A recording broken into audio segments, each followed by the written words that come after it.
On s'imagine souvent des meurtriers comme des personnes ayant la cinquantaine, un peu fous et un visage ayant l'expression un peu dérangée. Mais dans cette vidéo, vous allez découvrir les enfants ayant dans leur tête des drôles de pensées les ayant poussés jusqu'au meurtre. Après avoir vu cette vidéo, vous ne regarderez plus les enfants de la même façon. Numéro 5.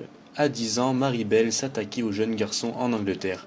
Elle a commencé en 1968 lorsqu'elle a étranglé un petit garçon de 4 ans en s'infiltrant dans un orphelinat. Quelques mois plus tard, elle kidnappera un autre enfant, cette fois âgé de 3 ans, et le tuera dans un champ. Elle est sortie de prison en 1980 à 23 ans et a arrêté le massacre. On se demande bien ce qu'ils ont pu lui faire en prison.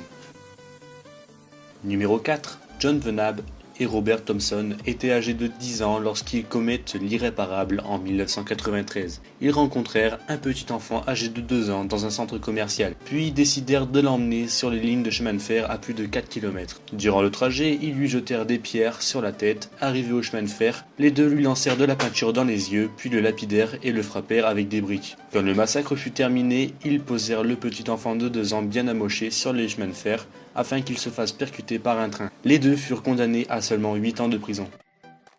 Numéro 3. À 12 ans, Lionel Tate assassine une petite fille de 6 ans. Le petit garçon expliquera que ce fut un accident, mais les médecins légistes relèvent plus de 35 blessures et des traumatismes au ventre, au crâne et aux côtes. Condamné à la perpétuité pour son meurtre, Lionel Tate fut libéré en 2004.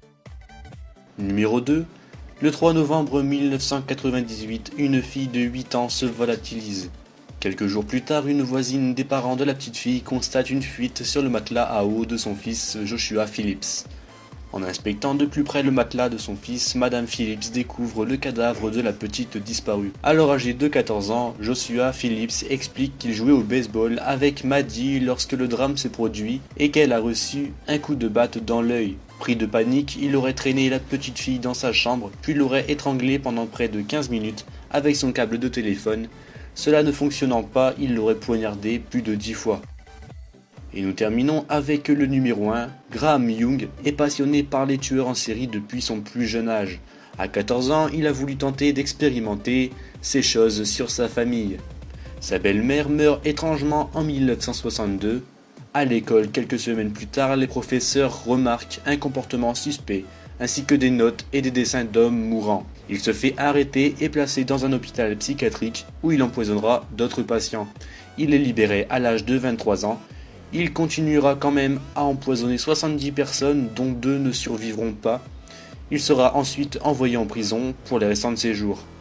Voilà, cette vidéo touche à sa fin, j'espère qu'elle vous aura plu. Si c'est le cas, n'hésitez surtout pas à me le faire savoir en lâchant un commentaire ou un pouce bleu. Moi je vous dis à la prochaine, d'ici là portez-vous bien. Ciao.